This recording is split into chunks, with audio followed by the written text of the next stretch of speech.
पहली चीज तो मणिपुर के अंदर जिस तरह के हालात पिछले कुछ महीनों से बने हुए हैं और केंद्र सरकार खासकर प्रधानमंत्री जी ने इसके ऊपर कभी कुछ भी नहीं बोला, ये बहुत चिंताजनक है। कोई कार्रवाई नहीं की गई इस बारे में। और कोई दूसरी चीज, जो कल वीडियो पूरा वायरल हुआ जिसमें दो बहनों को जिस तरह से निर्वस्त्र करके उनको परेड किया गया और उनके साथ सामूहिक तौर पे गलत काम किए गए, उससे पूरा देश की आत्मा झकझोर दी है उन वीडियोस ने। पता चला कि वो वीडियो अभी के नहीं है, 2.5 महीने पहले के हैं और 2.5 महीने के अंदर वहां की सरकार ने इस बारे में कुछ भी नहीं किया। ये बेहद शर्मनाक है, ये क्रिमिनल है, ये आपराधिक मामला बनता है। मैं बेहद दुख के साथ मुझे कहना पड़ रहा है कि इसके लिए मणिपुर सरकार और केंद्र सरकार दोनों जिम्मेदार हैं।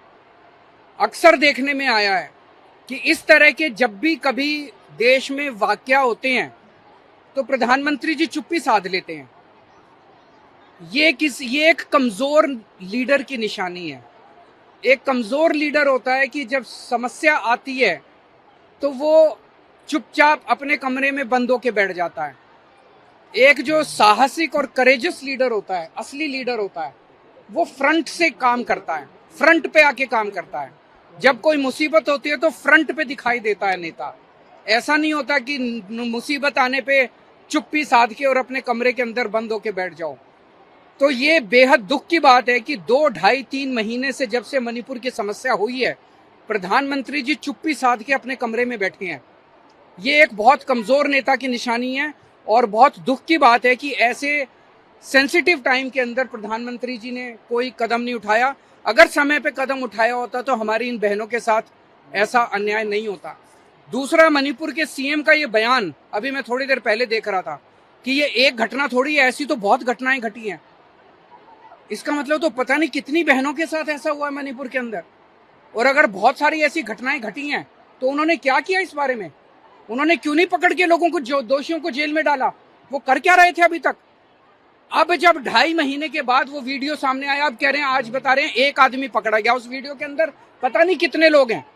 और जो एफआईआर दर्ज की गई है वो एफआईआर अननोन लोगों के खिलाफ। वीडियो के अंदर तो सबके चेहरे दिखाई दे रहे हैं।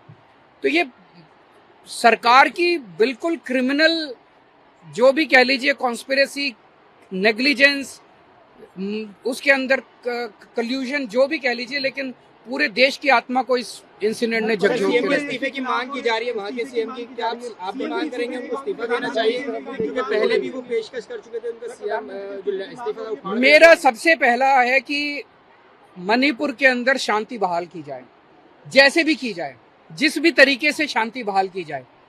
ये एक ऐसा सेंसिटिव मामला है जिसमें मैं कोई राजनीति नहीं करना चाहूंगा, लेकिन कुछ भी करके प्रधानमंत्री जी को सामने आना पड़ेगा। कमरे के अंदर चिटकनी मार के बैठने से प्रधानमंत्री, देश का प्रधानमंत्री, अगर देश के अंदर समस्या चल रही है और अंदर कमरे के अंदर चिटकनी मार के बैठ जाएगा तो फिर देश कहां जाएगा? कौन संभालेगा देश को? प्रधानमंत्री जी को सामने आके और इसकी जिम्मेदारी लेनी पड़ेगी और कुछ ना कुछ कठोर और इफेक्टिव कदम उठाने पड़ेंगे।